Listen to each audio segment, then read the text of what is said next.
gano'n. Kaya nagkakaroon tayo ng mga ganitong training na binibigay ng iba't ibang schools or even organization para maging aware tayo at para hindi natin gagawin yun sa ibang tao. So dito, meron akong prepare na real-life examples or activity. May mga senaryo na lalabas dito, tapos i-identify ninyo, sasabihin ninyo kung anong klaseng form yun ng bullying. Total, alam niyo naman yung impact. So una, ito. Binugbog si Liza dahil sa away nila sa eskwelahan. Anong klaseng bullying yun? Physical. Literal na binugbog, di ba?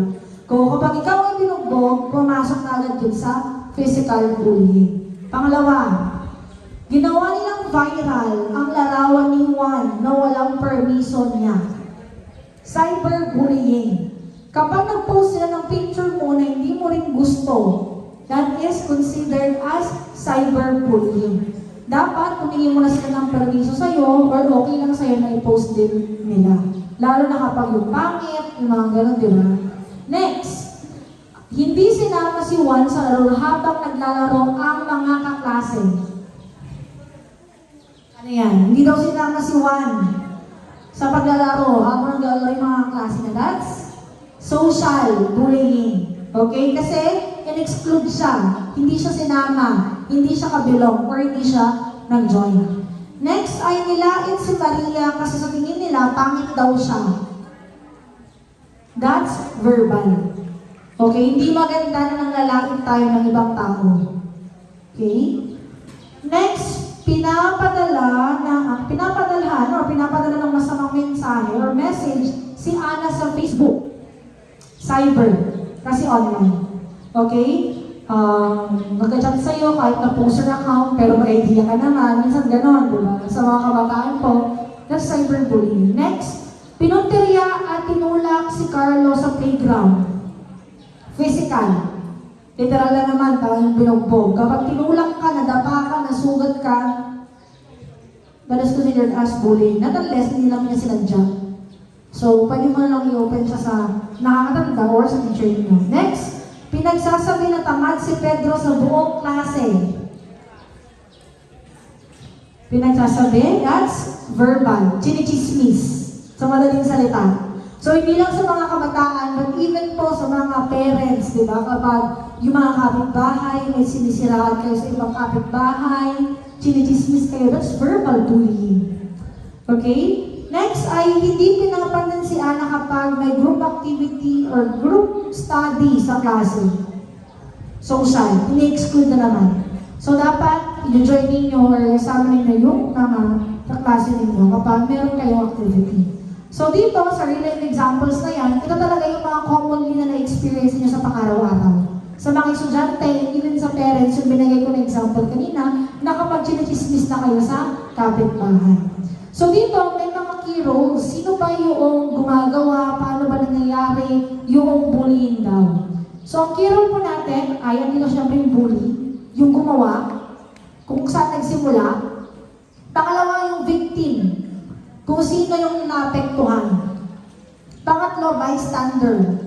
Bystander kung sino yung nakarinig, nakakita, nakapansin, at yung adults or authorities. So, sinabi ko kanina, mga bully, sila yung nag-commit ng harmful act. Sila yung gumawa ng hindi magandang bagay. Ang victim, syempre, sila yung person na targeted. Sila yung naapektuhan. Sila yung nasaktan, sila yung naging emosyonal, sila yung nare-depress, na-stress, that's the victim. Next ay ang bystander, sila yung nakakita, nakarinig. Pero meron dito, sa bystander, nakakita, nakarinig, nakapansin, tumulong ba siya? Or hindi siya tumulong. Merong factor po yun. Next ay adults and authorities, kasama teachers, students, and parents who intervene kung sino yung nagtigil, nakialam, or umayos ng gulo. Tandaan, everyone has a role. Doing nothing is doing something. Choose to act. Nakita ninyo, kayo yung bystander for example, nakita ninyo yung mga anak ninyo, or nakita ninyo yung mga bata na malapit sa school ninyo na may pinagtutulungan silang isang bata. Papabayaan mo ba kasi larong bata lang siya or may gagawin ka? You need to act. you need to choose to act with those kind of situation or kapag may nakita kayo ng ganung pangyayari. Kasi kung wala kayong ginawa, patuloy nilang gagawin yun. Pero kapag may ginawa kayo, sinitan niyo sila, or pinagsabihan niyo sila, o tinigil niyo yun, or nireport niyo, hindi na ulit nila gagawin. Magkakaroon sila ng tanda na mali yung ginagawa nila. Okay? Next. Meron pa ditong effects on bullying. Siyempre, merong epekto yan. Nakaka-apekto yan sa inyo. Sa students, anxiety and depression, loss of confidence, fear of going to school. Okay, kapag ikaw yung pinagtutulungan ba naman, di ba? Gusto mo ba bang pumasok sa school? Kapag ikaw yung pinagchichismisan, gusto mo ba bang pumasok sa school? Siyempre, hindi na. Mas pipiliin mo na lang nasa bahay or mas pipiliin mo na lang na hindi pumasok. Another trivia with that. Sabi ko nga kanina, na-experience ko pala to with this kind of bullying. So, feeling ko hindi naman ako pinabully, pero pinamilitan ako ng loob nung bata ko. Sinabi ko na yung very timid girl, nahihirapan ako magpasa, ganyan. Tapos grade 3 na ako ng time na yun. So, ang sinasabi ko sa bahay, dito sa fear of going to school, lagi ako may sakit. Nilalagnan ako, masakit yung ulo ko, lahat ng pambar na pwede kong sabihin. Kasi parang naiiya ako kasi mga klase ko, nakakabasa sila, tapos ako hindi. Na parang yung simpleng tingin nila sa'yo, yung mga ganong bagay, di ba? Instead of ini-help ka nila, pero yung kung ano yung sinasabi nila after, kasama yun. So, na-experience ko rin siya. Parang natatakot na akong pumasok sa school natin. Next, on school, low morale, academic decline, unsafe environment. Kapag hindi siya nasolusyonan, hindi niya siya ni-report, hindi siya nagawa ng aksyon, ibig sabihin nun, yung mga bata, natatakot silang pumasok. Feeling nila, yung environment nila ay hindi safe. Na kapag pumasok ulit sila, mag-experience sila ulit yung ganung bagay. Pero kapag yung school, or yes, yung school na pinuntahan nyo, ay meron talaga silang firm rules and regulations, or action when it comes to bullying, or naka-encounter sila ng bullying, then kayo mismo mga bata, and even yung mga magulang, gusto nilang pumasok. Nag-enjoy silang pumasok, or excited silang pumasok, hindi sila natatakot. Kasi alam nila na yung mga anak nila hindi mapabayaan, at alam ng mga bata na hindi sila papabayaan ng school mismo. And lastly, on families, worry and emotional distress, conflict with school authorities. Ito, for the families, kasi nga minsan kapag hindi na pagkasabihan ng bata, or patuloy nangyayari sa bata, nagkakaroon ng conflict or problema. Kayo at yung mga teachers or even your parents, or sabihin natin na kayo mismo nag-worry kayo emotionally kasi baka anong mangyari sa mga anak ninyo. So maraming factors or maraming effects ang bullying, hindi lang yan. Ilan lamang yan sa mga effects na pwedeng ma-encounter ng mga bata, ng school, at ng mga pamilya ng mga bata. So, masasuggest ko po sa part na to ay yung mga parents po mismo, kailangan din nilang kumustahin yung mga anak nila kapag uwi nila sa bahay. Kumusta yung araw mo, anong nangyari, ganyan. At yung mga bata rin, mas maging open dapat sila sa magulang nila, hindi lang sa mga magulang nila, sa mga teachers ninyo kapag naka-experience kayo ng hindi maganda sa mga kaklase ninyo. Kasi kapag kikimkimin nyo yan sa sarili ninyo, kayo lang din ang mahihirapan. At kapag hindi nyo rin tatanungin yung mga kaklase ninyo, mga anak ninyo, baka later on, pagdating ng matagal na panahon, sa kanyo may experience yung problem. Kasi nga, humaba na yung bullying na pangyayari. So dito, sa lahat ng sinasabi kong yan, syempre meron po tayong legal basis. Kanina binanggit na rin po ito ni Kagawan. Okay, lahat ng sinasabi natin dito, may basis po tayo. Sa Pilipinas, meron tayong Republic Act number 10627 or Anti-Bullying Act of 2013. Dito po, ang parang kaparehas niya sa DepEd ay DepEd Order number 40 Series of 2012 or Child Protection Policy. Pwede siyang magdikit when it comes to bullying or when it comes to your welfare as students at sa welfare din ng mga bata para sa mga magulang. Sa una, sa Republic Act, anti-bullying, syempre nandun na yan, bullying. You're against bullying. Ayaw ninyo ng bullying. Ayaw nyo ma-experience yan ng mga bata or kayo po mismo. Dito, mandates all school to create anti-bullying policies, requires reporting and intervention system, hold school accountable for enforcement. Nire-require po na ang school dapat meron silang mga policies or parang yung mga ganito, mga trainings or seminars na dapat ino-orient nila yung mga bata kung ano ba yung tamang mali, tsaka iwasan kung ano yung, or iwasan ang pambubuli ng ibang tao. Kasama rin na nire-require na nire-report kung naka-encounter yung mga bata, yung mga parents, ganyan, ng reports sa bullying sa kanilang mga anak. Tapos, accountable daw ang school kapag na-experience yun ng mga bata. Kaya, huwag natin sabihin natin itama yung buong school natin. Kung kaya natin solusyonan ng maaga, mag-open na lang tayo sa magulang natin or sa mga teachers po natin. Next naman sa Child Protection Policy. Ito po, alam naman po natin to.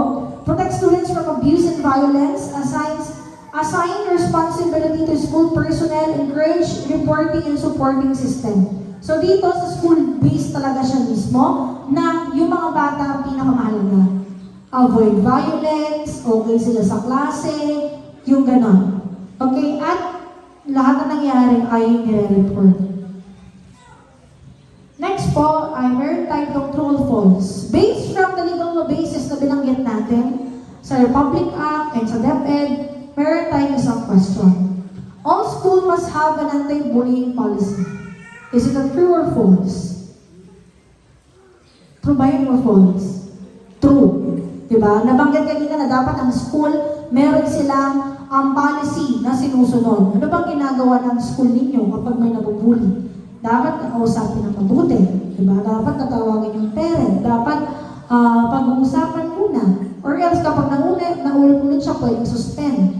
Yung mga gano'n. So, that's true. Dapat ang school, meron po silang anti-bullying policy na sinusunod ng bawat isa. So here, nakalagay, prevention is everyone's job. Lahat tayo, trabaho natin na stop ang bullying. Okay, binanggit kanina, meron tayong key roles, yung bully, victim, bystander, the school, or the authority.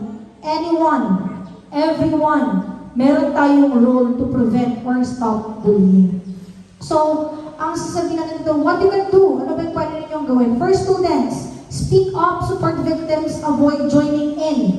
Sa mga estudyante, kung nakita ninyo na yung mga klase ninyo ay may hindi magandang ginagawa sa ibang tao, huwag na kayong mag-join.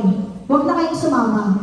Okay, kayo rin mismo, you can report that to your teacher, na kunyari nakita na niyo yung klase ninyo na pinagtutulungan, pwede niyong sabihin, kayo yung bystander sa part na yon, na pinili ninyo na magsalita at tulungan nyo na bully instead of not listening at all or walang pakialam. Speak up yun nga, support nyo rin yung mga nakaka-experience no. Next, for the parents, listen, be involved, guide kids on empathy. Sa mga magulang po na nandito ngayon, dapat po pakinggan natin yung mga anak natin. Okay, makikita naman po ninyo yan. Pag uwi nila ng bahay, alin yung tsura nila. Kasi minsan ganun yan, di ba? Masaya ba sila? Malungkot sila? Or makikita ninyo na sabi niya, ayokong pumasok.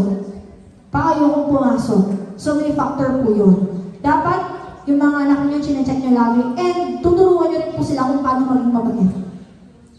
Okay? Na hindi magandang gumawa ng, hindi maganda sa ibang tao. Kasi kapag nasabi yun or nagawa yun sa bahay, hanggang pagpunta nila sa school, madadala po nila yun. Okay, next. Sa teachers, spot early signs, intervene fairly, and educate. Ginagawa naman ito ng mga teachers. Lagi nilang pinapaalala sa inyo.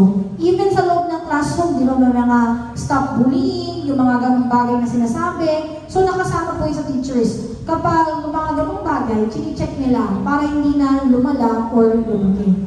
And sa volunteers, encourage inclusivity and kindness. Kung kayo po yung volunteer, tapos nakita ninyo na mayroong problema, then tumulong kayo. Or in my case, I am the volunteer here. Nagkasalita po ako sa inyong harapan kasi gusto kong sabihin sa inyo na bullying po is not really good at all. At kung kaya naman po natin gawan or stop yun, then kailangan po natin gawin. Next, what should you do? Another scenario po dito. Situation. You notice a classmate being bullied on a group chat. They're called names every day or sinasabihan siya ng mga iba't ibang pangalan sa pang-araw-araw. Kayo, anong gagawin ninyo? So mga estudyante, what should you do for this scenario or part? Ayan. Okay, kapag kayo nakita ninyo yung kaklase ninyo na laging tinatawag ng iba't ibang pangalan or binabash sa GC ninyo, anong gagawin ninyo? Ayan, anyone? Itong dalawa dito parang sila yung top 1 at top 2. Or tie na lang sila. Anong gagawin ninyo kapag nakita ninyo yung ganong bagay?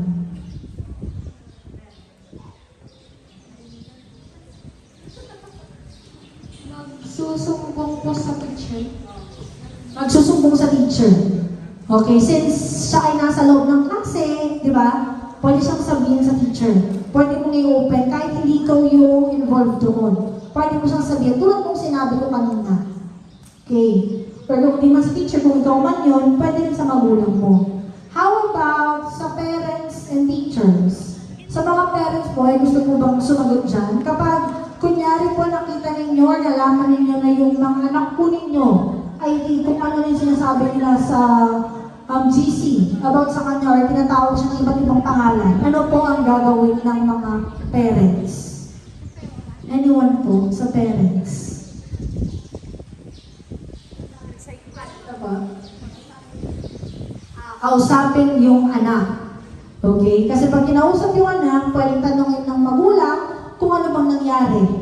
Para pag natanong niya kung anong nangyari, alam na rin kung ano yung gagawin.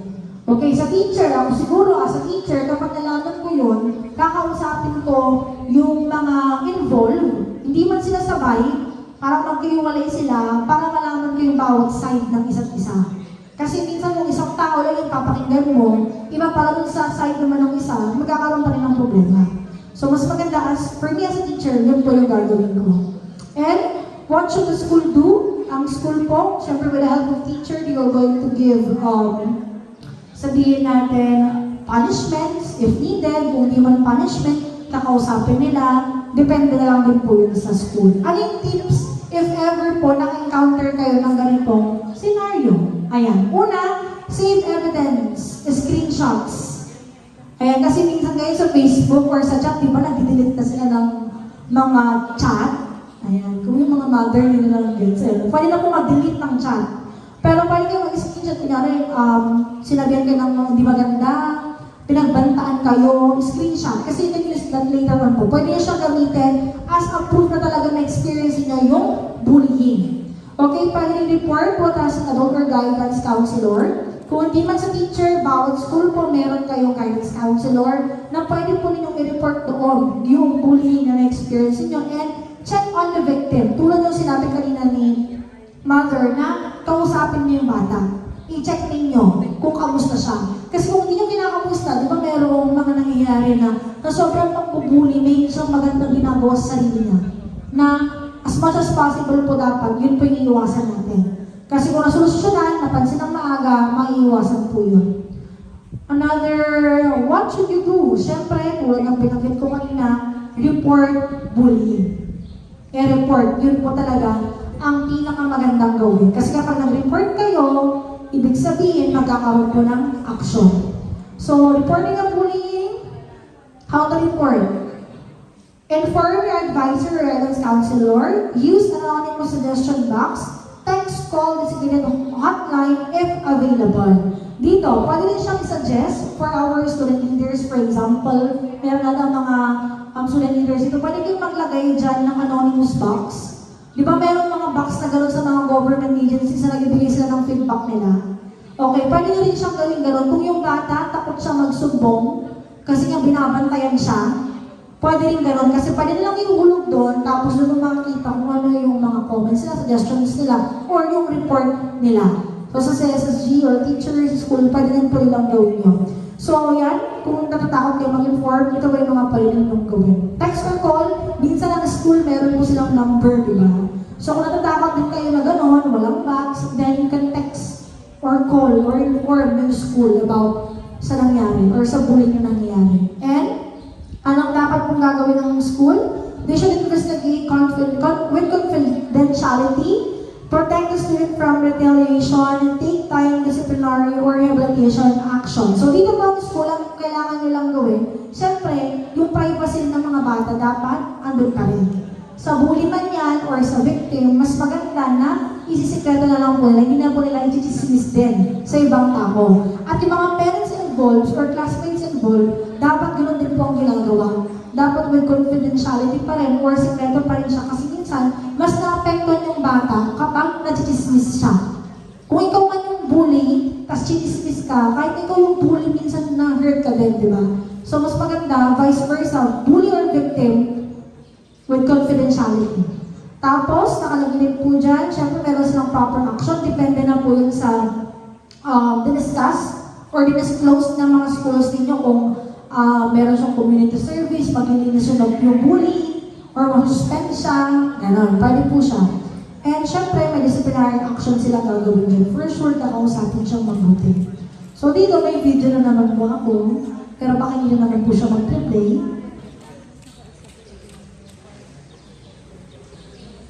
Okay, hindi na naman siya talaga mag-play. Pero ayan, habang nag-play yung video dyan, i-explain ko na lang dyan.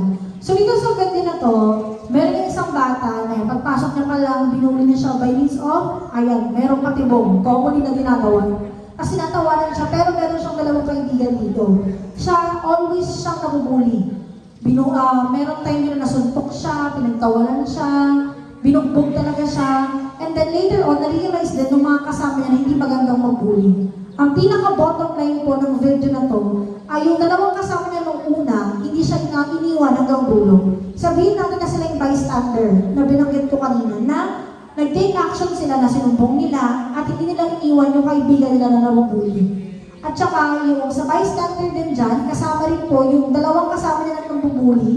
Ayan, kung nakikita ninyo, pag na-end yung video, yung dalawang yan, parang against na sila dun sa nabubuli. Sasama na siya dun sa victim. Okay? So dito sa dalawang to, na-realize nila as bystanders na mali yung ginagawa nila sa batang yun. Hindi pala tama yung pagbubugbog, hindi pala tama yung pananakit, paninira na ginawa nila. Kaya merong conclusion sa huli na hindi talaga maganda ang bullying at all. At sa video na to, meron siyang mga text na nakalagay dyan na sa Philippines, or hindi lang sa Philippines, across the globe, araw-araw may nabubuli. Hindi lang sa loob ng classroom, even outside. Kahit na ikaw ay matanda na, nakaka-experience ka pa rin ng bullying. So, ang pinakamaganda dyan, sa bahay, tuturong pagiging mabait.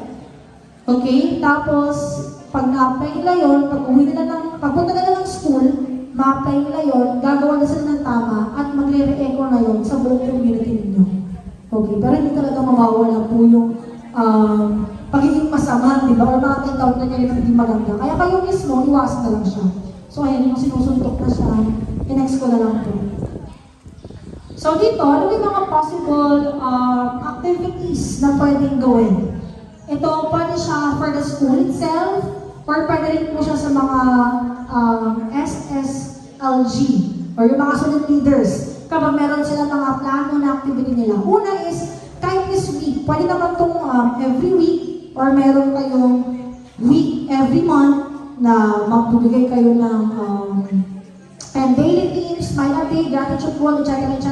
Kunyari, gratitude wall, nilalagay nila ito, ano yung, saan sila masaya, saan sila thankful, yung mga gano'n, pagiging mabait, as a bottom line.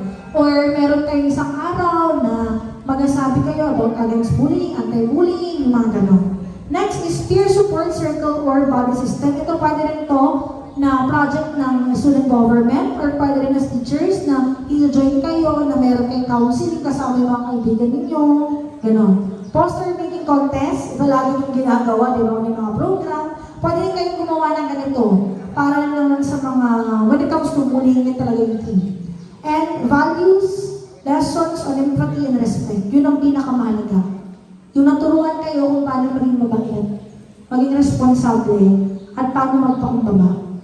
Okay? Kasi minsan, kung hindi nyo alam kung paano makipagkumbaba, makipagmataasan kayo, doon din nagkukos ng conflict at yung bullying. So now, na-discuss na natin kung ano yung bullying, repetition, power imbalance, intent to harm, yung four na forms na physical, verbal, social, cyberbullying, different activities, and legal basis. Lahat po ng tingan dito, alam ko meron na kayong idea about bullying. At syempre, ayaw na ayaw din ninyo ang bullying. Tama? Sino may gusto po ng bullying? Wala. Sino may ayaw sa bullying? Taas ang kamay. Ay, sila lang? Yung ibang, sino pong may ayaw sa bullying? Itaas ang kamay. Ayan, lahat po tayo, ayaw po natin sa bullying. So with that, I have here a commitment pledge. Ibig sabihin, tayo pong lahat ay manunumpa against bullying. So andito po siya, babasahin ko po siya muna. At aananyahan ko po kayong tumayo. Lahat po tayo na nandito. Ayan. Dito po, meron tayong commitment. Meron tayong panunumpa na bawat isa po sa atin na nandito ngayon, base sa mga bagay at impormasyon na ating natutunan about bullying, manunumpa po tayo na we are against bullying. So, itaas mo natin ang ating parang kamay. Ayan. And follow after me. I choose to be kind. I will stand against bullying. I will speak up. I will support others. I am part of the solution. Okay, thank you so much po. Palakpak naman dyan. So lahat po na nandito, nag-commit, balik na po kayo mo po, nag-commit po kayo na you are all against bullying. Kapag may nakita, narinig, na-experience, dapat po mag-take action po kayo. Tatandaan po namin ang mga mukha ninyo. Tinatandaan din po ng mga teachers ang mga mukha po ninyo. Para pagdating ng panahon, pwede po kayong mag-serve as heroes against bullying. So, dito, we have here the conclusion and call to action. Lapit na po tayo matapos. Nakalagay dito na, we can build a school where everyone feels safe, valued, and heard. Ang dami nyo na po nanumpa. Okay, kahit na marami pong estudyante, kahit na marami na po ang mga ibang parents na wala kayo dito, pero kayo po mismo, nanumpang kayo at pwede po kayong tumulong sa school at sa community po ninyo against bullying. Na mas magiging safe ang school, ang community, mas maririnig ang bawat isa. So dito, call to action, ano po yung mga dapat ninyong gawin? Students, again, sa mga bata po na nandito ngayon, please speak up. Be a friend, not a bystander. The bystander that choose not to speak up or hindi mag-report at hindi magsalita. Piliin niyo po maging estudyante na nakikialam in a good way, na nagre-report at alam kung ano yung tama at sinasabi yung tama para sa mga estudyante. Para sa mga magulang, be a role model and active listener. Dapat po pag uwi niyo ng bahay, kayo mismo yung maging modelo sa mga anak ninyo kung ano yung tama at mali. Turuan niyo po silang maging mabait. Kasi kapag mabait ka, maibibigay rin po nila yun sa school nila or sa mga klase nila. And active listener. Makinig ka kapag feeling ninyo may hindi magandang nangyari ngayong araw, sa mukha pa lang ng anak po ninyo pag uwi, makikita na yun. Or sa way ng pagsagot niya, makikita na po yun. Next, for the teachers, create safe and inclusive classroom. Ito ginagawa naman po ng mga teachers. Ginagawa naman nila yung bagay na ito na minimaintain nila ng mga bata ay nasa inclusive classroom. Walang batang may iwan, walang batang hindi naririnig, at safe. Pero siguro minsan sa dami ng estudyante nila may hindi sila mapapansin. Kaya yun yung role ng parents and students na dapat sabihin nila para alam din ng mga teachers. And that's it. The end of my talk. Meron tayong Q&A and open forum. If you have any questions or concerns about bullying, ay may mga question kasi ako dito. What bullying issues still need attention in your school or community? And kung wala magtatanong, ito muna tatanungin ko. May mga nakikita po ba kayo ng issues or concerns regarding bullying sa school ninyo or community ninyo? At ano po yun? Anyone? Baka meron pa kayo na-encounter na hindi namin alam or hindi pa namin naririnig. Wala ba? Meron? Ay, wala. Ayaw nilang matawag si top 1 yung dalawa dito, di ba? Okay. Wala po? Wala. So dito, maragagalaw na ako ng question na meron. Kung meron man, open ang mga teachers, di ba? Ang mga nasa council ninyo para magsabi kayo. And what support do we need to prevent bullying in our school? Ito po yung pinaka-great example ng support na kailangan ninyo. Una, nag-training tayo. Pangalawa, pinagsumpa ko po kayo. Kayo na po ay mga advocate ng anti-bullying. Kayo po mismo kasama ang mga teachers ng mga bata, meron po kayong pwedeng gawin para hindi na ulit siya mangyari or mangyari pa sa mga susunod na panahon. Pagkatapos nito, yung mga teachers, magpo-post sila ng mga slogan, anti-bullying, at syempre, nire-discuss nila yan later on sa loob ng class nila. Okay? Para lahat alam. So, for my last quotation, in a world where you can be anything, always be kind. Kapag mabait ka, lagi ka nilang maaalala. Kapag mabait ka, maganda yung pakikitungo mo sa kanila, kahit na hindi maganda yung pakikitungo nila sa'yo, maaalala at maaalala ka pa rin nila. Pero kapag ikaw yung masama, negative naman na yung maaalala nila sa'yo. Mas maganda na pag kakatanda nila sa'yo, ay si ganito siya yung mabait.